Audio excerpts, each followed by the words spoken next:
Esse é o 14º episódio do Cult, eu sou o Chinelo. Eu sou o Rola e hoje nós vamos falar de um dos melhores filmes de M. Night Shyamalan. Foda-se. Shyamalan. Shyamalan. Shyamalan. Não, pera. Shyamalan. Eu acho que é essa. Shyamalan. Shyamalan. Não. Tá, isso, Como foda-se. isso é tão difícil? O cara do M. Night Shyamalan O cara que fez Sexto Sentido. e After e Avatar, o The Last Airbender, o Não Azul. Tecnicamente, o título não tem Avatar. Tudo bem. Então a adaptação cinematográfica de Avatar, o filme The Last Airbender. E, se não me engano, foi por causa do filme do Azul lá. Sim, eles não podiam usar o mesmo nome. Só uma coisa, quando saiu do Last Airbender? 2010. Foi em 2009 o Avatar, né? O Avatar azul. Foi. Tá. Então, tipo, claramente eles não podiam chamar de Avatar, senão ia rolar uma tretazinha com outro estúdio, né? Foi a Fox que fez Avatar? Boa pergunta. Eu acho que foi, mas assim... Foda-se. Então, Avatar tem um negócio interessante que eles já tinham anunciado naquela época que ia ter o segundo, como ia sair logo mais em 2014 o segundo, não podia ter já um Avatar em 2010, né? O que você achou do Avatar 2 que saiu em 2014? Eu acho que é tipo a obra do metrô da linha amarela, cara. É boa, ia sair pra Copa, antes de sair pra Copa ia sair em 2000, e antes de sair em 2000 nunca se sabe, né? Mas ele é bom, muito bom. É azul, bonito. Se me lembra, eu tava no aeroporto lá de Fortaleza e estão quase terminando as obras da Copa. Aí sim. Que tristeza. Você acha que o Bolsonaro vai lá abrir a obra como se fosse dele? Eu acho que não, porque ele não é muito bem quisto no Nordeste, né? Talvez ele faça isso só porque... Qual que é o nome? Pra tentar ser bem visto. Ou só pela zoeira também, não. O cara não é particularmente genial. Então, o filme do grande M. Night Shyamalan, que é o filme The Happening, de 2000 e perdi 2008. PTBR conhecido como Fim dos Tempos, o que é um título que realmente não traduz bem. O The Happening gastou apenas 48 milhões de dólares para ser feito. Você acha que ele perdeu ou ganhou dinheiro, Chinelo? Diz que ganhou? Quanto? 60. 160. 100, Ele se pagou bem assim o suficiente para não ser uma desgraça tão grande pro M. Night Shyamalan. Shyamalan. Foda-se. Ele tem uma nota de 5 no IMDb, o que é triste, porque é o IMDb. The Happening tem 18% de nota de aprovação no Rotten Tomatoes. The Room tem 25. The Room Só tem pra 25. referência. Outros filmes do M. Night Shyamalan. Tem o Split, que é com aquele cara que fez o Magneto jovem. O Magneto não, qual é o nome dele? Xavier. Isso. Qual é o nome do cara? Foda-se, aquele cara. Que é a história do Manolo Tem aí na página que você tá, não? Tem. James McAvoy. Isso, o McAvoy. O rapist com múltiplas personalidades. Tem 77. Outro grande filme, muito conhecido, do M. Night Shyamalan, After Earth. Quanto, Chinelo? 10. 11. Bom chute. Porra. Cats, por exemplo, tem 20%. Cats é melhor que isso. Vai se foder, Cats é um ótimo filme. Tem uma curiosidade interessante sobre Cats. E The Last Airbender tem quanto? 9. 5. Caralho. Ninguém gostou dessa bosta. Realmente, tendo visto o filme, eu acho que 9 foi muito generoso. O filme é estrelado pelo grande Mark Wahlberg, fazendo um papel que não lhe cabe, pela Zoe Deschanel, que parece que esqueceu de atuar. E você lembra a velha do final, a Mr. Jones? A velha louca? Eu lembro. É difícil não lembrar. Ela é a atriz original que fez a Grisabella de Cats na Broadway. Porra. Tá tudo conectado, Tudo conectado. Então, dada essa ótima introdução que a gente não engasgou em nenhum momento, foi lisa.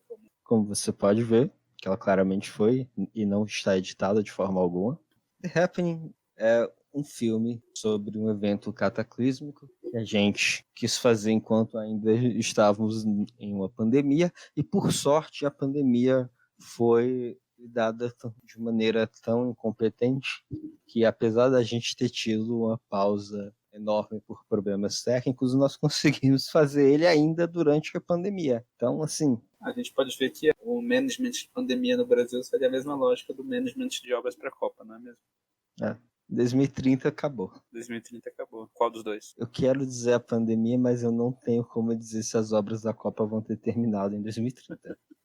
Então, é um evento cataclismo em que as plantas começam a fazer as pessoas cometerem suicídio. Isso é um filme de terror. E se depois dessa frase você estiver pensando, nossa, isso não parece algo assustador e na verdade parece algo extremamente idiota, você está certo. É tão idiota quanto estou fazendo parecer. É legal que o The Happening foi mal de Freud. O The Happening foi escrito e advertised como um psychological thriller, na noia do Sexto Sentido, ou aquele do mais recente, do cara que fez o Batman lá. Christopher Nolan? Isso. A Ilha do Medo tem uns 10 anos. É mais recente do que...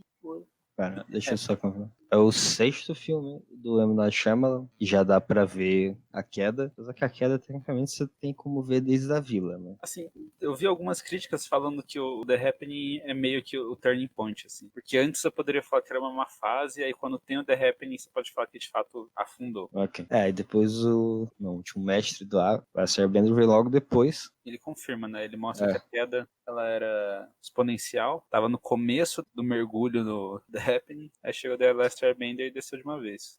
Eu acho, particularmente, que o After Earth é tão ruim quanto o The Last Airbender, ele só tem menos hate, porque ele não era com uma franquia conhecida. Eu não posso falar nada porque eu não vi o After Earth. Bora assistir essa porra. Não. É lindo. Não. Tem o filho do Will Smith atuando. Você já viu alguém melhor que o filho do Will Smith atuando? Um pau de óculos. A gente pode fazer um curso aí que seu pau de óculos atua, se você quiser provar esse ponto. Tá, Você bota flag de mais 18 no podcast quando você uploada ele em algum lugar? Explícito? Eu coloco no Spotify. Entendi. Bom saber. YouTube pergunta se é pra criança, eu digo que não. Você tá com medo de processo ou alguma coisa? Não, só curiosidade. Okay. Curiosidade. Acho que não, pessoas não assistem o suficiente pra processar, e se alguma delas podem processar, a primeira seria o grande Redinho. Provavelmente. A gente também. Não processa. A gente tá dando fama pra você. Não tem muita gente fazendo resenha dos seus livros. Nós somos das pessoas que fazem as maiores resenhas deles. De fato. E as únicas que são construtivas, né? Que não são de fato. Simplesmente, adorei o livro, meu poema favorito é esse. Agora eu vou usar este poema como uma desculpa para falar da minha vida. Esta é a resenha sobre o livro de Pedro Salomão. A gente faz resenha sobre o livro. A gente faz jogos sobre o livro. A gente vai fazer novos jogos sobre o livro.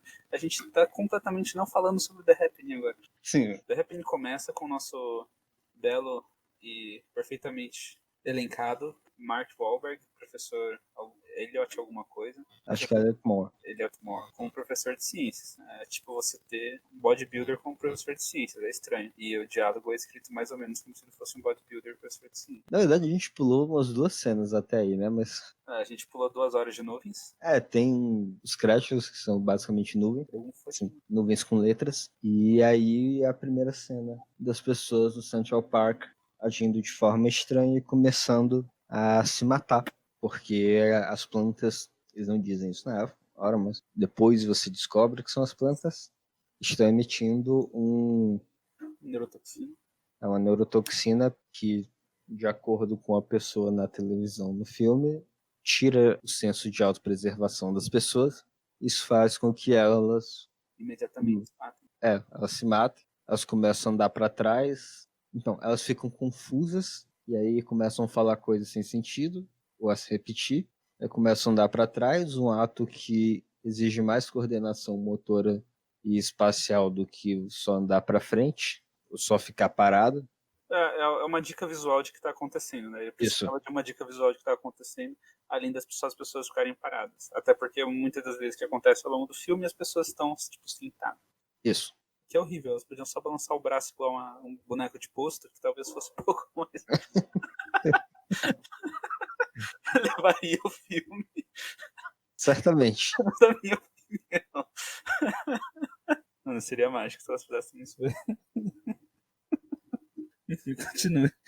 Mas é isso, as pessoas do Central Park começam a se matar e aí depois tem uma cena na cidade, na Filadélfia, que tem uns caras falando lá numa construção, essencialmente fazendo aquele negócio que eles estão contando uma piada, alguém está contando uma piada, mas é só o punchline da piada, sem o setup. Basicamente ele dá o punchline e as pessoas estão rindo e você não sabe do que elas estão rindo porque você não ouviu o resto da piada. Não é o caso do filme, mas muitas vezes é manifesto como E aí eu disse, isso não é coisa X, isso é a minha esposa. E as pessoas começam a rir.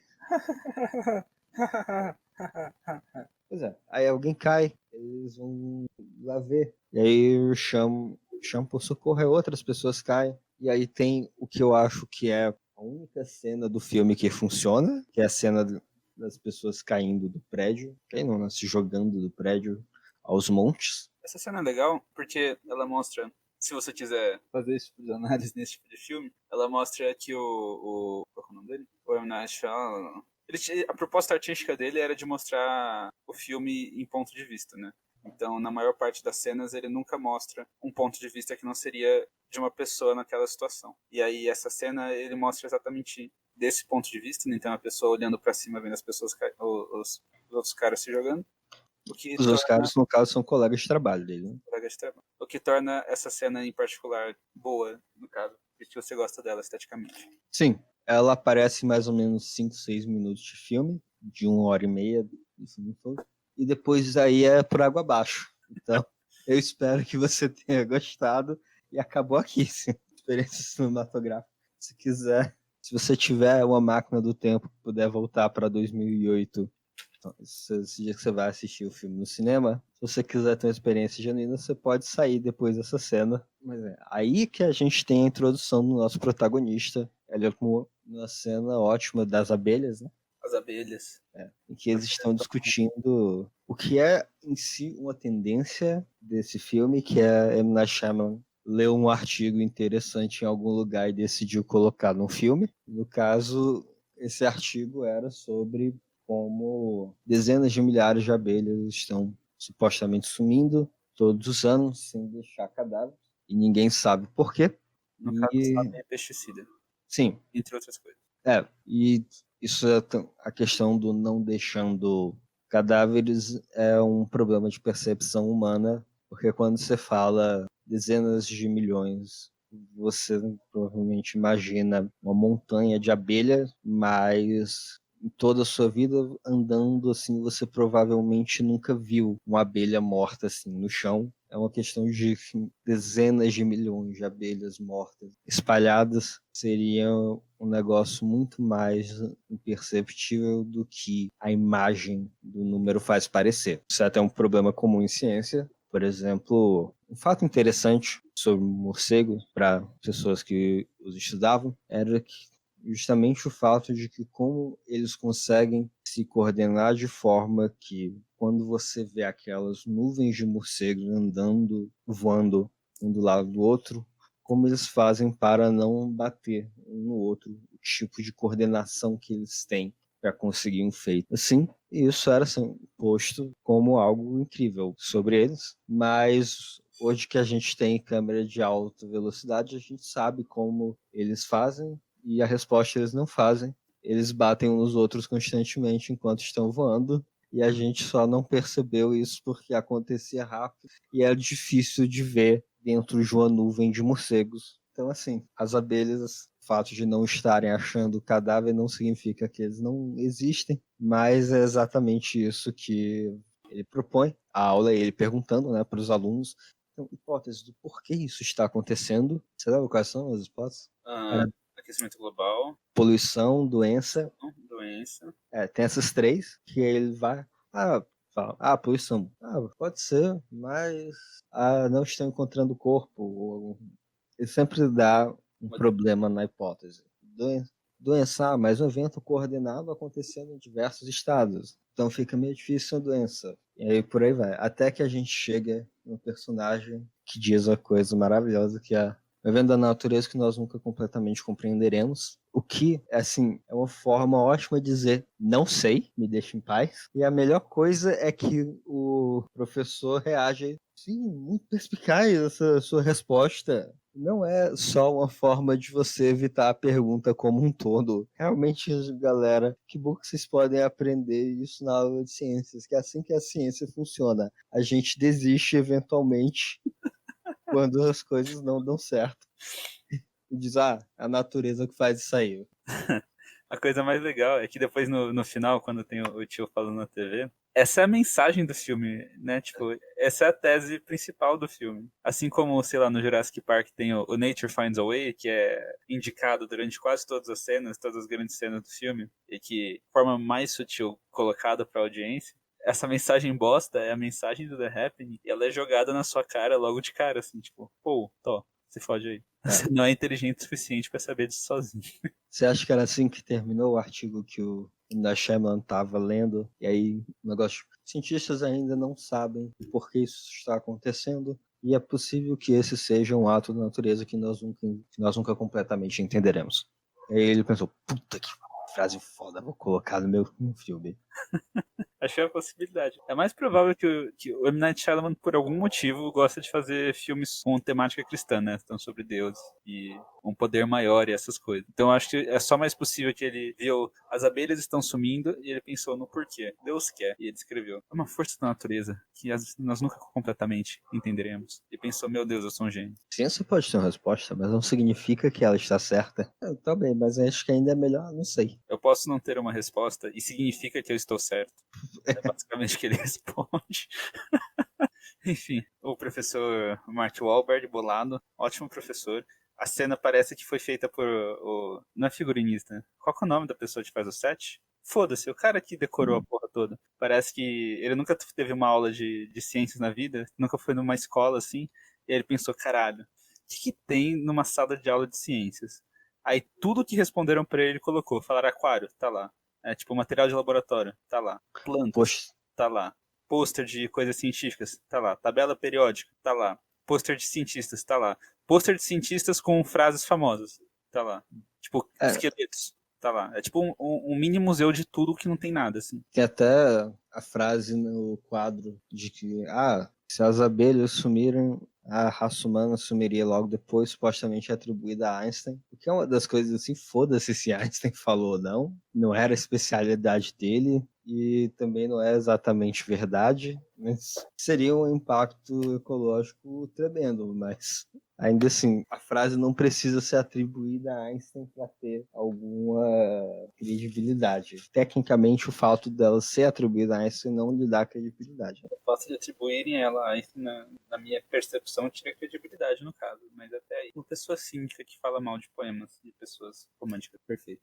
Opinião sobre um físico teórico sobre ecologia não me parece tão importante. Mas aí o filme continua. Eles falam que houve um ataque terrorista no Central Park para mandar as crianças para casa. E aí teve um outro ataque na Filadélfia, onde eles estão. E aí começa uma ordem de evacuação. Você esqueceu que nessa cena é apresentado o amigo. Qual é o nome do amigo? Isso faz diferença. O nome. O amigo. Juliano. O Juliano é o amigo. É Juliano mesmo? Ah, Juliano. Juliano. Okay. Qual a profissão do Juliano, Chinelo? Eu não sei, é difícil saber. Eu acho que seria muito bom se ele dissesse pra gente, a audiência, qual é a profissão dele, já que supostamente ele, a mãe dele com quem ele estava falando no telefone e o Mark Wahlberg, que é colega de trabalho e amigo dele, já sabem. Talvez ele podia fazer alguma coisa como se virar para a audiência e dar uma frase que diga para ela qual é a profissão dele.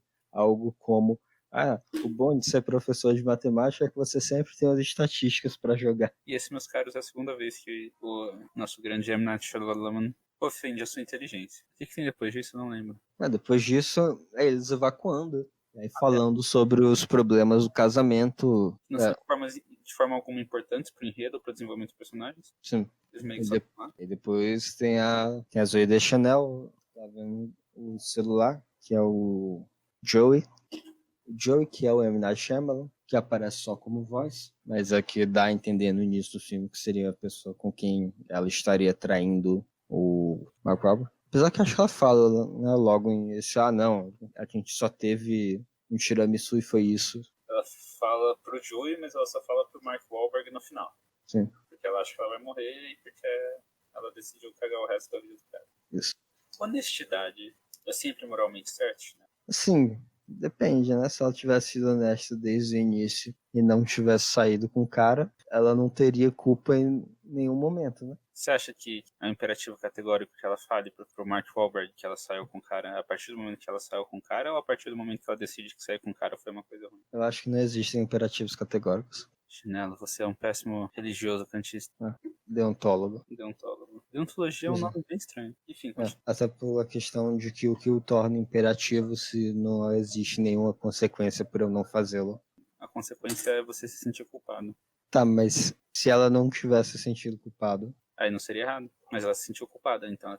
Não, porque assim, eu definitivamente já menti e não me senti culpado sobre. Era um imperativo categórico de que eu devesse confessar da mentira ou não ter mentido em primeiro lugar, apesar de que eu provavelmente o fiz para ganho próprio, conseguir exatamente isso. Você já mentiu pra mim, Chinelo? Sabe aquela vez que você perguntou se eu tinha gozado? Eu não vou terminar essa piada. Isso vai entrar na edição ou não? Eu acho que não. Fraco. Você tem que justificar o mais 18, pô. Eu boto lá. Vamos só falar rápido. Então, aí eles pegam um trem para evacuar a Filadélfia. Eles estão no trem, quando o trem subitamente para. O trem para porque os maquinistas perderam todo o contato com o mundo exterior. O que é uma informação que você recebe em pedaços. E por algum motivo, os maquinistas não explicam por que eles pararam. Eles só param o trem e falam: GG, gente, tô vazando. Pau no cu de quem tá aí dentro e foda-se. Se você for um maquinista, eu recomendo que você não faça. Gente, paramos no cu do mundo, estado da puta que pariu. Vocês estão descendo aqui. É isso. Vocês não podem ficar no trem, fiquem fora. Tem também a questão de que é importante de que o professor de matemática e a filha dele estão separados da mãe, porque ela foi para uma cidade comprar Casa de boneco. O que é importante depois. É importante depois? Não, é importante depois que ela está separada. A casa de boneco em si, não. Ah, tá, ok. Tava pensando assim, na cena na final lá, antes do Le France, quando a menininha tá no quarto, se teria uma casa de boneca lá, e eu não percebi. Aquele famoso fecha Fechar o arco. Que ninguém se importa, que ninguém perguntou. Detalhes inúteis em filmes ruins. O que acontece depois disso? Eles estão no boteco, todo mundo tem carro, apesar da maior parte das pessoas provavelmente ser do trem. Eles vêm no jornal que a casa tá caindo, tá tudo sendo fodido, que tá indo de cidades grandes para cidades menores para estradas. E aí um dos caras fala: então, cada um por si, bora correr aí, foda-se. E aí eles falam: oh, meu Deus, então bora. Eles tentam fugir, eles não conseguem achar ninguém para dar carona para eles. Eles acham o tio do hot dog e o tio do Jeep. O casal principal e a criança, porque M. Night Shyamalan não tem coragem de matar crianças em cena. Vão com o casal do hot dog fugir para um lado. Você quer explicar o porquê o casal do hot dog? Quando chegar a cena do hot dog eu explico. Ok. E o matemático que gosta de falar pra você é matemático, porque é meio que a única coisa que existe na personalidade dele é ser matemático. Eu acho que literalmente, assim, tipo, quando eu tava escrevendo o roteiro, tava lá, Juliano, matemático. E só, descrição do personagem, matemático. Ele vai no Jeep para procurar a esposa dele na outra cidade, com outras pessoas que estavam indo procurar seus entes queridos. Obviamente ele morre de um jeito bem bosta. Ele morre cortando os pulsos. Tem gente morrendo de jeito legal e ele morre cortando os pulsos. Tem o vídeo do cara no zoológico que vai na jaula dos leões e aí dá a mão para os leões comerem. É muito legal que o leão pega o braço dele pelo pulso e arranca o braço, sendo que o braço quebra pelo cotovelo. Meio que o cara só quebra, né? Tem gente pulando de prédio, gente dando tiro, gente que será atropelado por cortadores de grama. Esse cara corta os pulsos e espera deitado no asfalto, tipo, umas 5 horas, até eventualmente ele talvez morrer. Com um pedaço de vidro. Que o jeito que ele tá cortando é muito ineficiente. Eu cheguei a ler um livro de forensica e é uma das coisas que eles comentam. E eles meio que falam como fazer. Se você matar, não corte os pulsos, faça de um jeito que não conserta depois. Corta. Olá, eu sou o Chinela. E eu sou o Rola. E a gente está aqui. Eu esqueci o que você tinha falado. A gente está aqui para dizer que suicídio, que você deve evitar ao máximo cometer, não sei o que, cara. Suicídio não se mata. Feio e muito errado. Suicídio é muito feio e muito errado. E deixa o nosso Deus cristão lá no céu muito triste. Se você tem pensamentos suicidas, por favor, procure um médico psicólogo mais próximo de você e fale: mano, eu te pago dinheiro pra você não me deixar eu me matar. Você está ouvindo isso porque, no segmento do qual você deveria estar ouvindo agora, nós essencialmente explicamos como você poderia cortar os pulsos ou cometer suicídio usando um pedaço de vidro de maneira eficiente. Apesar de ser um filme sobre pessoas cometendo suicídio, elas geralmente começam de maneira caricata e que na vida real não seria suficiente para se matar. Nós estávamos criticando isso e talvez fomos um pouco demais, dizendo como eles poderiam fazê-lo de maneira mais eficiente. E aparentemente isso é crime e nós tivemos que colocar isso no lugar. Agora a gente... É outubro, mas setembro amarelo só acaba quando você acabar. Não, pera. Isso não, faz... não se mate. Essa é a mensagem. Não corte os pulsos, não é uma maneira eficiente de se matar, você só vai estar se machucando. Se você está querendo atenção, só fale com alguém. E é isso. Agora voltamos ao que à discussão que a gente está.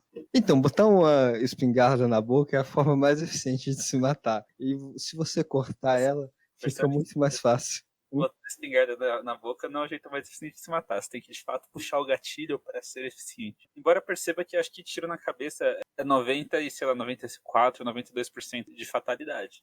Isso é porque as pessoas não sabem onde atirar. Geralmente elas atiram... Olá, eu sou a Chinela. Eu sou... Não se mate. Nesse segmento, nós estávamos explicando qual era a forma mais eficiente de se matar utilizando uma arma. Aparentemente, isso também é crime. Por favor, não se mate. Estávamos falando apenas para explicar a arte. É. Por favor, não se mate. Setembro acabou, mas setembro amarelo só acaba quando você se matar. Não, pera. Não. Não se mate. O que a gente tava falando mesmo? Do cara que cortou os pulsos. Até, inclusive, que faz lá o problema de matemática com a menina de se eu te der 1 centavo e depois, no dia seguinte, te der 2 centavos e depois 4 e continue dobrando assim até o final do mês, quanto dinheiro você vai ter ao final do mês? E aí ela fala $10, aí depois 20, depois 30... E aí ele fala que a resposta é, na verdade, mais de $10 milhões, o que pressupõe que trate um mês de 30 dias. Pra quem não sabe, é uma progressão geométrica, tá? Sexta ou sétima série. Sim. Existem até formas simples de fazê-lo, mas... Eu tô nem tentando, mas isso é outra instância de M. Night Shyamalan ler um negócio interessante e ele pensou, porra, vou botar no meu filme. Pior que é muito isso. Eu já achei mais legal é que a personagem, ou ela foi inadvertidamente feita parecer uma retardada, ou era pra ela parecer uma retardada mesmo. Porque a resposta é muito bosta. Não, acho que é 10. Muito mais que isso. 20. Mais que isso. Mais alto. Com certeza 30. Agora é sério. Porra, é 30. Não, o 30 é assim com a segurança de fiz os cálculos a 30. Pois é mais de 10 milhões, supondo que se trate de um mês de 30 dias. Tem até formas relativamente fáceis de calcular isso. Procura no YouTube conteúdo de sexta série. Mas assim, se você imaginar que 2 elevado a 10... podcast, não apenas suicídio, mas também zoar a escolaridade das pessoas. Venha! Só falta você. O que mais que a gente pode ser escroto? Mulher não é gente. Pronto, agora. Não tem mais. As opiniões de Rola não representam as opiniões do podcast, só de metade dele.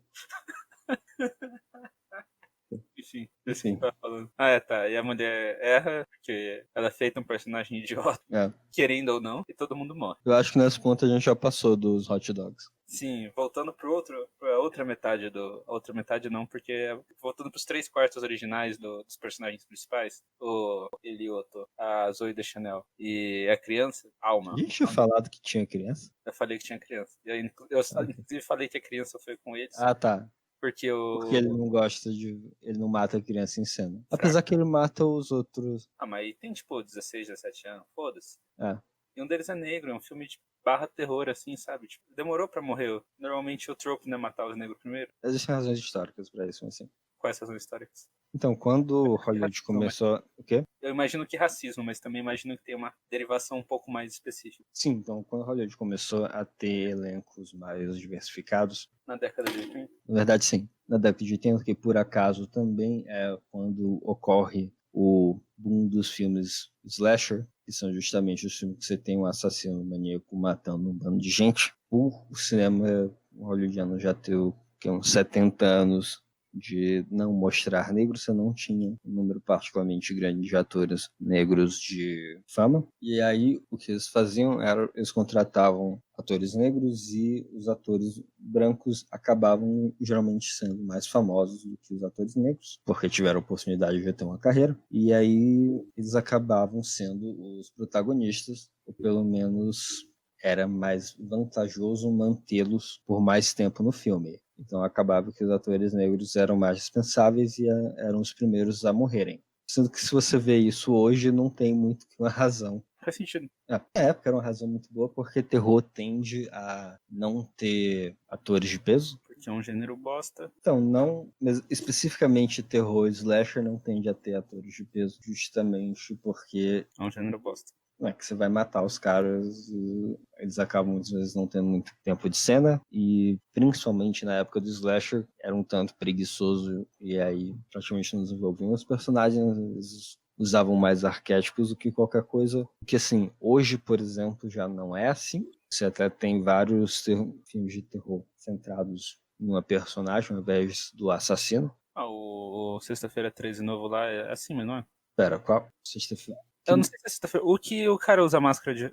O que não é o Joey, não. O Jason. Halloween. Isso, deve ser. É, porque Sexta-feira 13 não teve um novo faz tempo. É, eu não sei qual que é. Eu não gosto de terror. Eu acho um gênero bosta. Como eu já posso ter expressado algumas vezes. Terror bosta. E ele é um dos culpados do negócio que eu tava explicando de não desenvolver o personagem e usar um arquétipo. E muitas vezes até criar personagens que são irritantes de maneira que você tá torcendo para eles serem mortos. Apesar que Sexta-feira 13 não tende a matar o negro primeiro, eles tendem a matar o casal que está fazendo sexo. Sei lá, você acha que isso é um apelo para algum tipo de audiência? Dizem que sim, mas também faz sentido dentro da narrativa. A gente já tá fugindo muito do filme, do The Happening. Mas existe algo dentro da narrativa que explica já que o Jason, quando era criança, ele morreu afogado, justamente porque os caras do acampamento que deviam estar vigiando as crianças estavam transando na hora.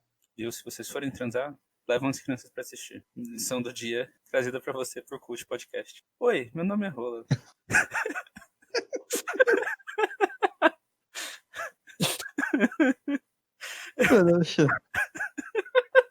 A piada anterior pode ter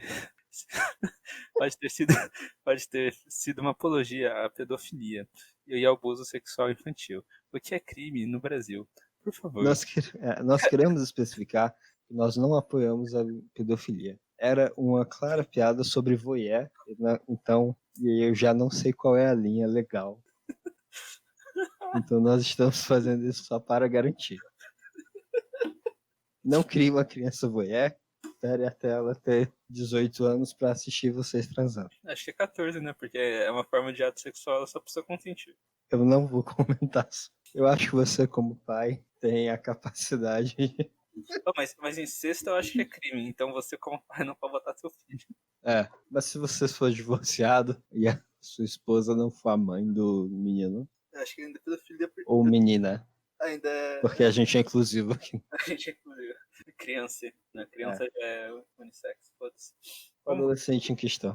Vamos voltar pro The Hat. Sim, por favor. O que a gente tava falando? O tio do hot dog. Você sabia, Chinelo? De hot dogs são ótima fonte de proteínas.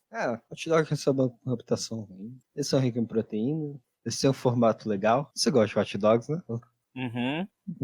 Eu acho que esse é um dos poucos momentos de atuação realmente boa da Zooey Deschanel, quando esse cara pergunta pra ela, o tio da hot dog pergunta pra ela: você gosta de hot dogs, Alma? Você acha que tava no roteiro? Eu não sei. Mas foi a só... cara de absoluta surpresa e o quê? Com um sorriso educado, assim, é a melhor atuação desse filme. Dura 1 segundo e a melhor atuação desse filme. E é também um momento que eles falam que são possivelmente as plantas que estão matando as pessoas, porque elas conseguem se comunicar entre si. E aí ele comenta sobre quando um tipo de uma lagarta que come as plantas, ela ativa um fitoquímico que atrai apenas vespas que comem essa lagarta. Aliás, essa é outra instância de M. Night Shyamalan. Leu alguma coisa que ele achou interessante numa revista e decidiu colocar no filme. Essa lagarta específica, quando come essa planta específica, ativa uma resposta específica que atrai vespas específicas. começa a lagar. E foi assim que o David Attenborough narrou pra mim quando eu vi aquele documentário no Discovery Channel. Nossa, é muito isso, velho. Ele não sabia o que fazer com os personagens. Ele precisava de diálogo, mas ele não conseguia gerar o diálogo. Então ele só foi juntando pedacinhos assim que ele foi achando. Então, dica pra você que é um escritor em potencial, você não sabe que seus personagens podem dizer um pros outros, vai na Wikipédia, abre a sua página aleatória e aí você tem agora a justificativa do porquê seus personagens estão comentando sobre o Terceiro Império Mongol. Então, Chinelo, o que você acha do Shadow Banking, ou em português, Sistema Bancário Sombra? Você sabia que é um sistema financeiro informal, não regulamentado, que fornece uma importante fonte de crédito para aqueles que não têm acesso ao financiamento regular ou que não se qualificam para empréstimos em bancos regulares? Nossa, isso é muito interessante, Rola. Tão interessante quanto sua hipótese. O município da Polônia, na Voivode da Pomerânia, estende-se por mais de 17,28 quilômetros quadrados, com 33.500 habitantes, segundo o censo de 2017, com densidade de 2.114,2 habitantes por quilômetro quadrado. E pronto, temos um ótimo setup para sua cena importante acontecer. Primeiro arco da história. Concluído. O que acontece depois disso? Não sei, eu botei o random aqui e eu fui para a página do Distrito do Sudeste da Botsuana. Eu vim para St. Albans, que é uma cidade na província canadense de Newfoundland. Você sabia que o Distrito do Sudeste é um dos 9 distritos da Botsuana? Sua capital é a cidade de Gaborone? E é só isso que tem no artigo? O do St. Albans é uma pequena cidade localizada na província canadense de Newfoundland e Labrador. De acordo com o censo canadense, a cidade tinha uma população de 1.200 habitantes. Porra. Eu acho que se a gente somar todos os views que a gente tem e considerar que foram views únicos de indivíduos únicos, a gente tem mais que isso no YouTube de coach. Se for no X-Vídeos, era um vídeo só. É que sim. Eu nem lembro o que a gente estava dizendo. Tem um... Hot dog. O quê? Aqui agora acho que a pior parte do filme que um monte de nada acontece. Eles vão dirigindo, aí encontram corpos, e aí vão ir pro outro lado.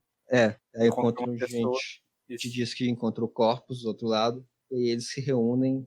Na verdade, eles encontram um soldado que fala que encontrou corpos e que encontrou uma pessoa que encontrou corpos.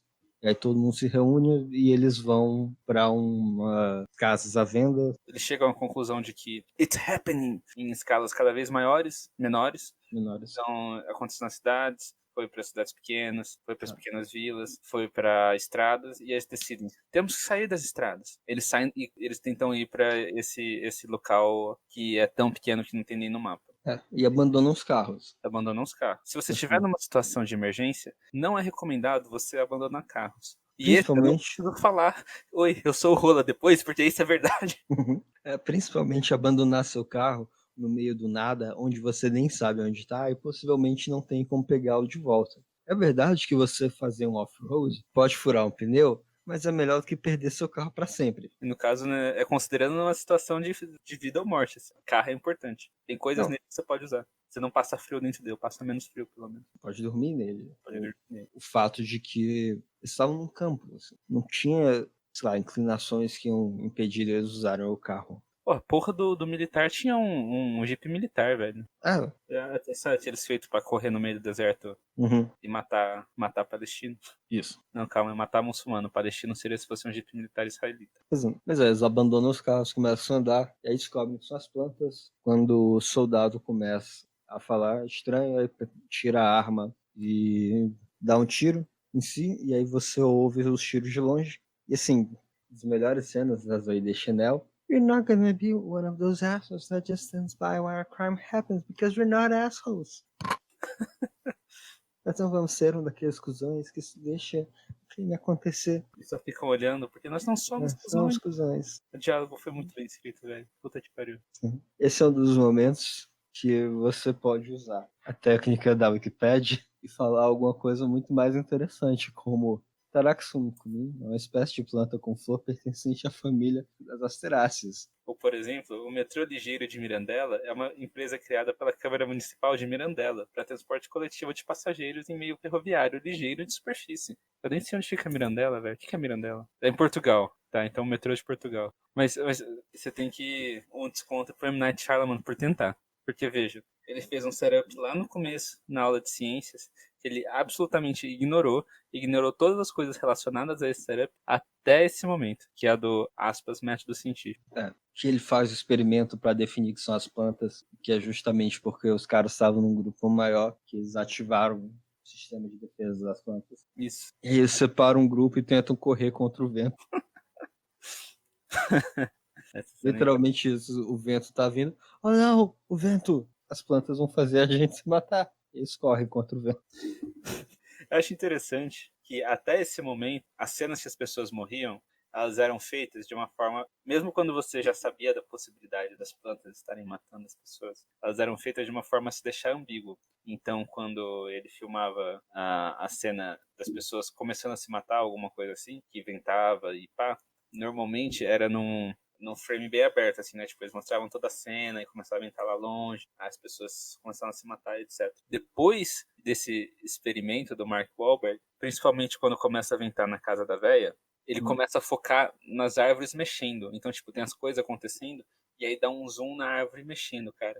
Isso é uma das coisas mais ridículas que eu vi na fotografia desse filme. É magicamente bobo. É um filme, entre aspas, um psychological thriller. Aí chega no final, agora é um filme de monstro. Vamos focar no monstro. O monstro é a árvore. Será que existe uma fobia de árvores? Dendrofobia. Existe mesmo? Não sei, mas se for, deve ser dendrofobia. Dendrofobia. Meio da versão aprofundar árvores. Falei. Sinceramente, não. Obrigado. Isso me lembra um negócio muito comum que é, principalmente em filme de monstro. Assim, filme de monstro de natureza. Tipo, filme sobre ataque a urso. Botam, fazer você sentir com ursos a mesma forma que tubarão fez você sentir ao oceano. Você acha que The Happening é o tubarão dos filmes de árvore assassinas? Assim, considerando que eu nunca vi um filme de árvores assassinas, eu diria que sim. Você sentiu com medo de ir pro campo, para lugares abertos com árvores, depois de assistir The Happening? Não. Você sentiu o chinelo? Não. Quando você tá voltando pra casa, você passou por baixo daquelas arvorezinhas na frente da... Tapei as aberturas no carro. Esqueceu do furinho no teto. Mas é. Agora é a parte que se separaram e estão com os dois meninos adolescentes que dão coaching de relacionamento, que não sabia o que fazer e aí matou eles depois, 4 minutos. Tem a parte que eles vão pra casa, que o modelo, que tem um bando de coisa falsa, e aí o Mark Wahlberg começa a falar, nossa, isso é que nem um negócio que eu li, quando ele diz ele quer dizer M. Night Shyamalan, sobre bactérias anciãs que encontraram na Austrália, que tinham sumido por bilhões de anos e agora voltaram. E são super tóxicas, têm matado os pescadores, não sei o que. Que é, de novo, a Shyamalan indo na Wikipédia, clicando em página aleatória.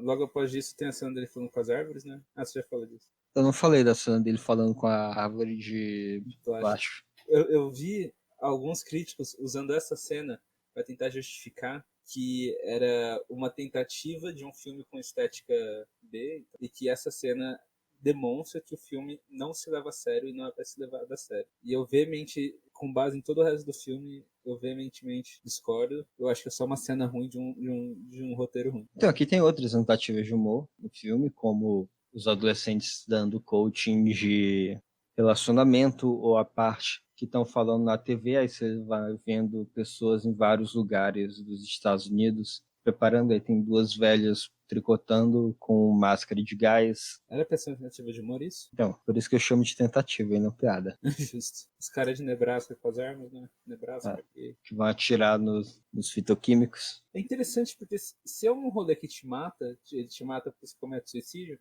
eu acho que faria mais sentido você evitar coisas com armas de fogo e facas. Ou ficar com uma arma de fogo do seu lado que pelo menos morre rápido, né? Não sei muito bem. Qual você prefere?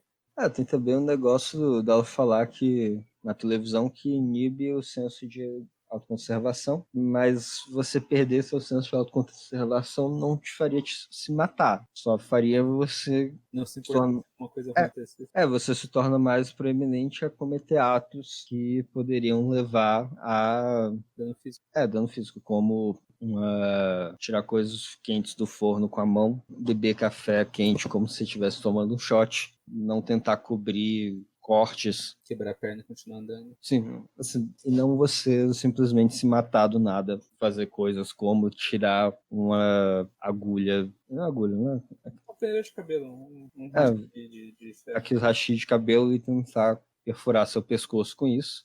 Que assim. Naquela cena ela só perfurou a traqueia e tudo que ela ia fazer é respirar mal por muitas horas. Talvez eventualmente depois morrer. Eu acho que dá pra você perfurar o pescoço mesmo com um hashi daqueles, porque geralmente eles não são particularmente afiados. Vai ter um hashi pontudo de cabelo pra autodefesa. Pô, tem um abridor de cartas aqui, eu não acho que eu conseguiria me matar com ele. Ele tem uma ponta e tudo, mas no máximo eu acho que eu me machucaria tentando me esfaquear com ele. E isso eu acho que ainda seria uma coisa mais eficiente que o hashi, que provavelmente ia só partir. Mas era um hashi de ferro, cara. Era? Era um hashi de ferro. Peraí, tem que passar dos... Se você tentou e conseguiu, por favor, nos conte. Oi, meu nome é Rola. Eu acho que a gente não precisa fazer anúncio pra isso. Eu esqueci. O que a gente vai fazer? Não, que eles saem da casa e aí eles encontram outra casa, pedem ajuda. Os adolescentes ficam gritando contra o cara da casa porque ele não quer ajudar. Aí o cara pega uma espingarda e mata os adolescentes. Legal, porque o cara não queria ajudar, porque ele não queria deixar o ar com as toxinas entrarem. E pra atirar ele tem que abrir tantas portas, tantas janelas da casa. Ou seja, lógica a gente vê por aqui. Eu acho que depois disso morre, eles começam a correr, eles acham rádio. Não, rádio a gente tinha achado antes. Eu já tinha achado. É a parte que chega na véia. A Grisabella original. Grisabella de Glamour Cat. A parte da velha é a melhor parte do filme. É uma das poucas partes que tem de fato alguma coisa acontecendo. Sim, não é só eles correndo e toda a parte, praticamente toda vez que a velha tá falando alguma coisa é estranha o suficiente para ser engraçado. Você não tem que esperar o Mark Wahlberg falar alguma coisa de maneira estranha para ser engraçado. Uma expressão facial que não condiz com o que ele tá falando. What? No! Quando alguém perguntar, você está pensando em roubar alguma coisa? Você está pensando em me matar enquanto eu durmo? A melhor resposta que você pode dar é essa. Que? Não! E aí o filme acabando, assim, depois a véia se mata, que é quando... tem a parte que ela manda eles saírem, porque ele entra num quarto onde tem uma boneca na cama, que nunca foi explicado, nem faz sentido dentro do contexto do filme. E aí ela vê ele no quarto, diz que ele está querendo roubá-la, não sei do que. Não tinha nada na casa, não tinha nem... não tinha nem eletricidade na casa. Uma velha de 60 anos que aparentemente conseguia produzir na propriedade própria tudo que ela precisa para viver, o que inclui não apenas comida, mas como todos os bens de cultura, combustível. E foda, assim, né? Fazer móvel, fazer a serra para fazer o móvel, fazer o... Supostamente ela tinha um labrador ali, então ou ela tem alguma forma de conseguir ração, ou ela tem que ter alguma fonte de carne para alimentar. Ela tem vidro, quer dizer que ela deve conseguir ser glassblower, sabe? Uma fonte de sílica. Ela certamente tem uma forja, porque é pra todos os utensílios. Ela sabe mexer com cerâmica, porque ela tem coisa de cerâmica. Daí é foda, mano. Planta algodão pra fazer as roupas. É tipo aquele canal, o How to Make Everything. Não sabia que existia isso. Não? Não. É um cara que ele tenta fazer tudo do zero. Ele fez, por exemplo, um sanduíche de frango que custou tipo $6.000. Demorou 6 meses para ficar pronto, porque ele plantou o trigo. Ele não plantou uma vaca, mas ele ordenou a vaca para fazer o queijo. Ele foi no mar e pegou um balde d'água e secou para ter sal e todas essas coisas. Quando ele fez uma camiseta também foi bem legal.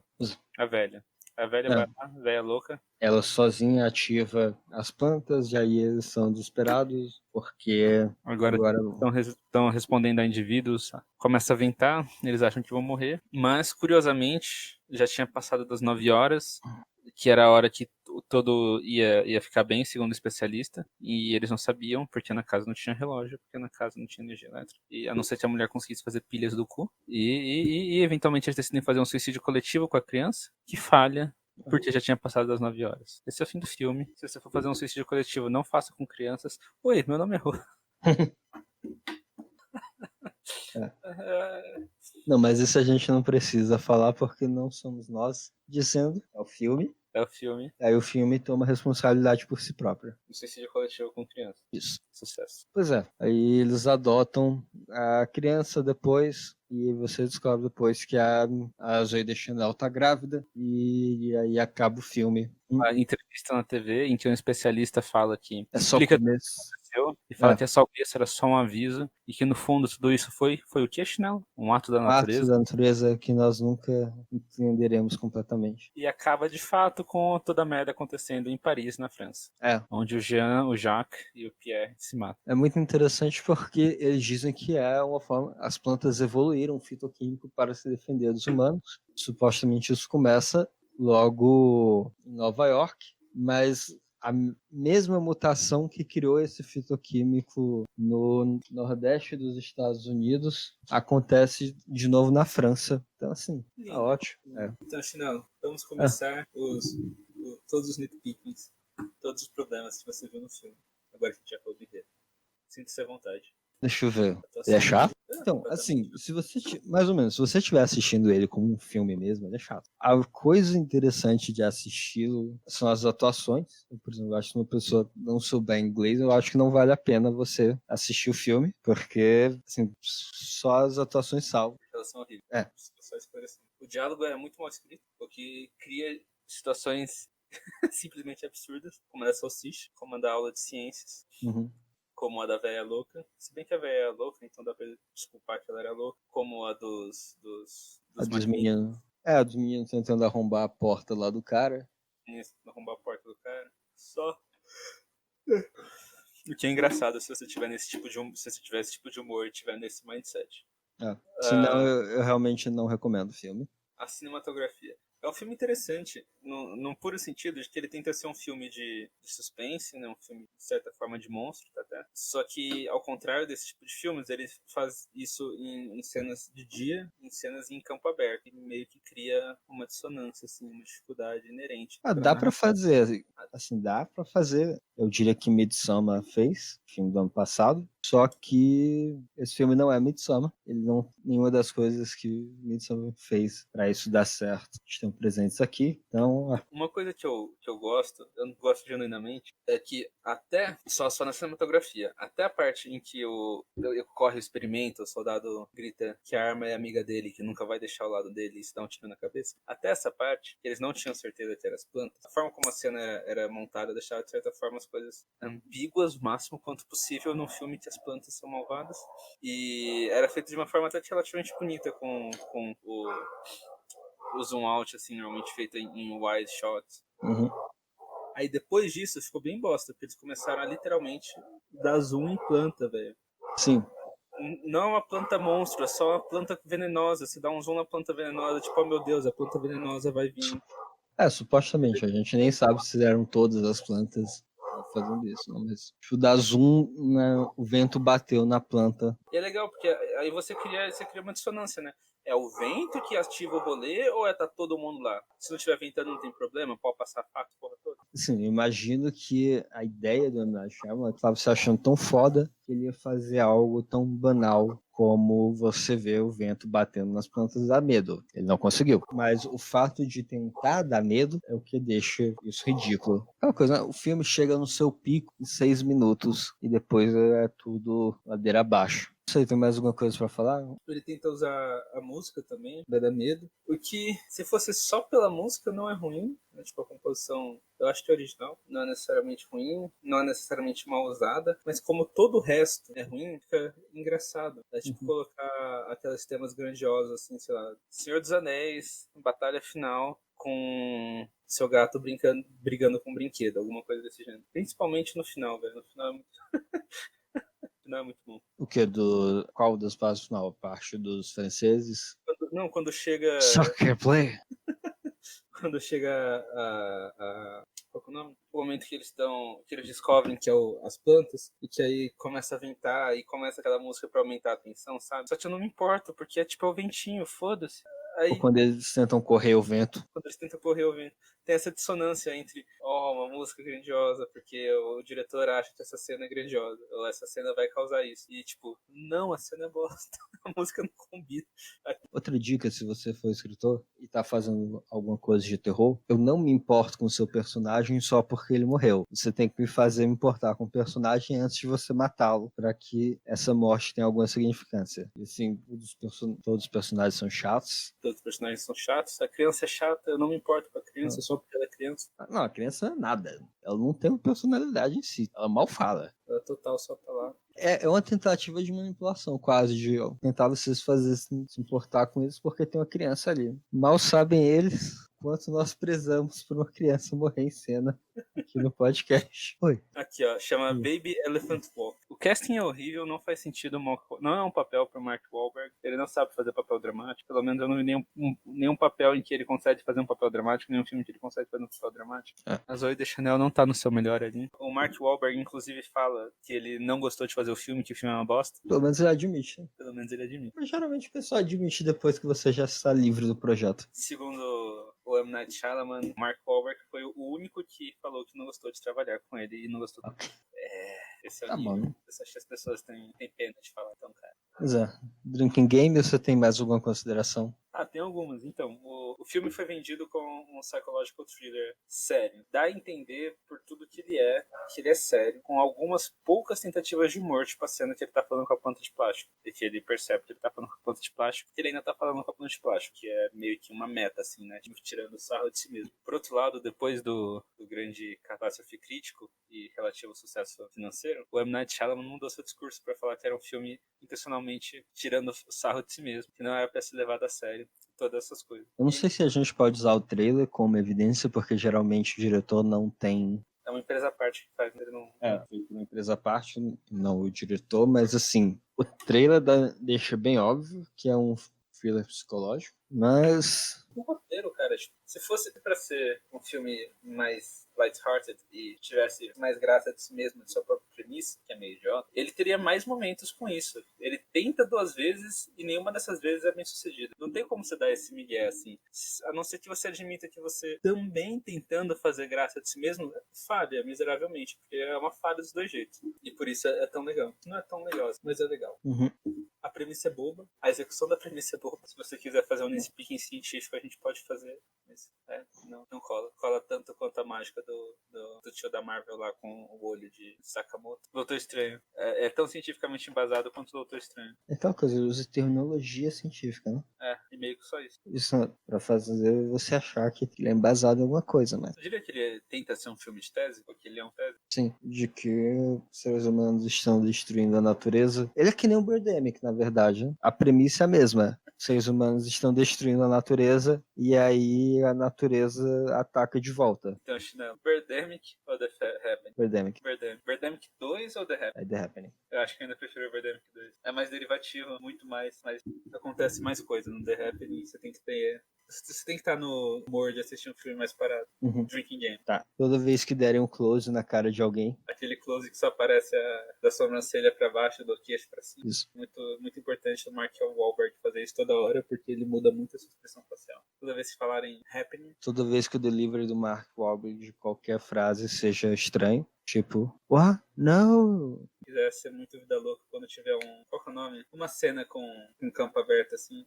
Eu falei o nome, eu esqueci o nome. Quando a cena é aberta, mostra tudo, foda. Toda vez que alguém se matar de um jeito que você acha que a pessoa poderia se matar de outra forma mais eficiente naquele... Isso eu ia falar, toda vez que alguém bolar uma maneira desnecessariamente complicada pra se matar. Como ligar um cortador de grama e deitar na frente dele. Os caras porcaram nas árvores, tipo, é uma cena visualmente impactante quando o carro tá andando na ruinha e tá todo mundo enforcado nas árvores. Mas se for pra seguir a premissa, fazia muito mais sentido aquelas pessoas estarem estando na casa delas, que elas estão, só se esfaquearem, velho. Ou sendo Estados Unidos, só se matarem com uma arma de fogo, porque é os Estados Unidos. Ou já que elas já estavam em alguma altura, sei lá, pular de cabeça pro chão. Pular de cabeça no chão. Pô, será que se elas falharem, a primeira tentativa de suicídio elas continuam tentando se matar? Eu não sei, porque assim, elas podem só ficar batendo com a cabeça no chão até morrerem. A véia fez isso, né? A véia louca. Ela bateu na parede, na janela. E, tipo, ela morava na casa, ela sabia onde estavam as coisas perfuro-cortantes. Então, isso é outra inconsistência, né? Que supostamente as pessoas estão confusas, mas elas fazem. E às vezes elas se matam da maneira mais básica que elas podem no momento, e às vezes elas estão fazendo algo completamente elaborado para se matar. Tipo, ligar um cortador de grama a gasolina, aqueles que é um carrinho que você dirige, sem nunca ter operado, ligar um deles, fazer ele andar pra frente e deitar na cama. Isso é muito, sabe, tinha uma tesoura de poda do lado, só. O fato de que a pessoa supostamente está confusa ao ponto de não consegue falar, mas sabe reconhecer como funciona uma arma, não é? Um carro, tem vários suicídios por carro. É difícil dirigir um carro, imagina dirigir um carro confuso. É que o cara para e acelera o carro, só do cara não ter acelerado e freado ao mesmo tempo já é grande coisa, se ele estava supostamente confuso. A gente tava fazendo drinking game aí. Toda vez que a Zoe deixa ela regalar o olho de uma forma zoada, ela regala. Toda vez, eu acho que você dá 2 goles toda vez que tiver um diálogo de M. Night Shyamalan ler alguma coisa interessante e decidiu colocar no filme. Pior que é importante isso, porque a maior parte do filme é meio chato. Ele tem momentos especiais, mas é meio chato. Ou seja, o álcool vai dar o grau. Enfim, chinelo. Nota. Os 2 sendo bem generoso. Eu acho que eu daria menos 2,5, porque ele é meio chato e ele é bastante parado, mas se você estiver no humor correto, dá pra aproveitar. Que bom que a gente lembrou de dar nota, porque no do especial de Natal a gente não deu nota. Não. Ah, tá. Foda-se. Também não vai ser agora. E é isso. Obrigado por assistir, ouvir esse episódio do Cult. Se você chegou até aqui, qual é o seu problema? Deixa eu falar do o Avatar também, mas não tem muito o que falar, o filme é chato. Um dos melhores filmes que eu já vi na minha vida, só que não. O Avatar do M. Night Shyamalan, o último dobrador de ar. Eu vou até dar nota pra ele, 0. Não assista, nem de piada. Ele é menos meio. Ele não é só chato, ele é chato e mal feito. Enfim, próximo episódio, semana que vem, que esse é um podcast semanal, vai ser sobre, provavelmente, o novo livro do Pedrinho Salomão. Esse é o seu nome, qual é o nome? Se você me entende, por favor, me explica. E nós vamos explorar o amadurecimento desse belo poeta, que certamente nos ama muito, de paixão. Claro, que certamente viu a primeira resenha e que vai ver essa. Essa é bem possível que ele veja, porque eu acho que só tem uma ou outra além da gente. Não, assim, tipo, a gente é as únicas pessoas que fazem uma resenha de verdade sobre esse cara mesmo. A única crítica real que ele pode ter é nossa. Ele não é relevante o suficiente para receber crítica de alguém. Como. Qual é o nome? Quando você faz como trilha, um gostinho do próximo episódio. Eu vou ler um poema que está na parte de trás do livro, então, portanto, eu acho que eles não podem me processar, porque eu não estou contando que está no meio. Respeite a sua transição, igual as flores respeitam cada estação. Ou seja, morra. Oi, meu nome é Rola. Eu vim aqui dizer, não morra. Assim, você não tem muito controle sobre isso, porque, né, eventualmente uma hora chega. Mas não se suicide, não morra nas suas próprias mãos. Isso a gente tem obrigado a falar isso, porque caso contrário é crime. Por outro lado, você pode processar o Pedro Salomão por apologia ao suicídio. É isso aí, até semana que vem.